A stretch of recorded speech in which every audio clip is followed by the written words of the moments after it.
lahat ng mga nasa bakasyon na ang state of mind. Oy, excited. Gustong-gusto na.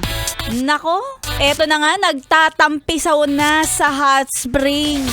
Yan ang mga gustong-gusto mo mangyari. Tapos, yes, friend, nagising ka, isa lamang pala siyang magandang panaginip. Akala mo, totoo na? Expectation lang pala. Ang masaklap, pag nananaginip ka ng mga ganyan, nagugulat ka na lang, ay, ano to? May tubig sa kama. Eto na ba talaga yung hot spring? O baka mainit-init lang yan, naihi. Charot. Kaya naman, yes, friend, huwag masyadong maging excited. Lalo na kung hindi pa masyadong nakaset ang inyong mga plano. 'Di ba? Parang, alam mo yung parang sabaw, sobrang wala pa talagang kasiguraduhan, ganyan. Kaya eto, makinig ka ha, bago ka mag-look forward sa mga outing. Dapat meron kang mga nililabel. Dapat check the label. Check the label.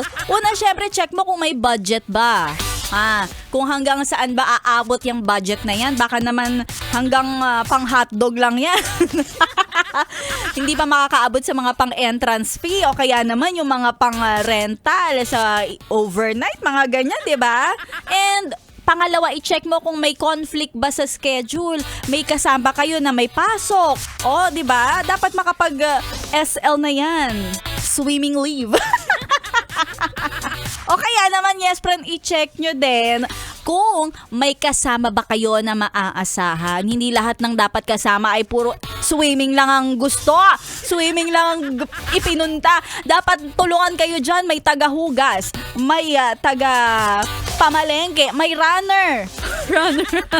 May taga-luto. O, diba? O kaya may mga taga-sita. Siyempre, yung iba minsan may mga batang makukulit. Diba kailangan may taga-sita dyan para may safety. Kaya naman, para yung swimming natin, hindi lagi yung drawing. Para mapapasabi ka talaga, solid na to Solid na talaga. Eto, tuloy na natin to. Aarangkada na ang swimming natin. Diba? Kaya kapag March or April ang birthday, ikaw, birthday mo April or March, naku, malamang ang mga celebration yan laging swimming. Oo, lagi yan, taon-taon, paitiman na lang. Ayan okay na yun siguro para naman hindi alak ang laging nilalaklak, kundi tubig alat. Tubig alat with ihi. Charot! Ayan kaya ako talaga kapag mga swimming, iniiwasan ko lagi kapag nandun na ako, nakalubog na ako sa dagat o sa pool. Hindi ko talaga binubuksan yung bibig ko. Hindi talaga utang na loob. Huwag kayong iinom ng mga tubig sa pool o dagat, ha? Hindi nyo alam kung saan ang gagaling yan. Minsan, may kasama ka dyan, may katabi ka dyan, tatawa-tawa lang yan, pero umiihi na pala.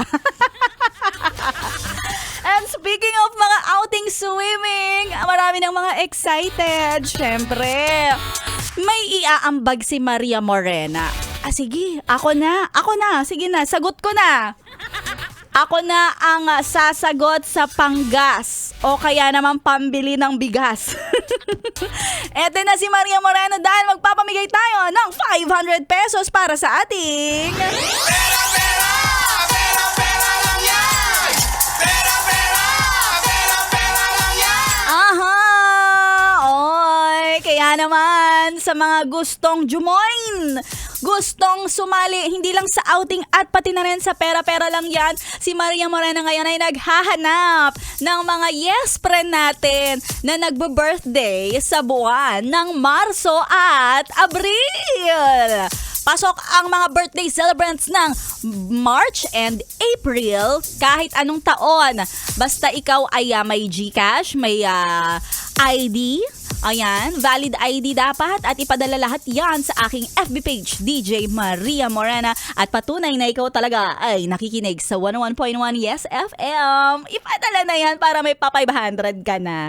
At syempre tuloy-tuloy ang solid na pakikitutok kasama si Maria Morena. Dito lang yan sa solid mong pinapakinggan, 101.1 Yes FM.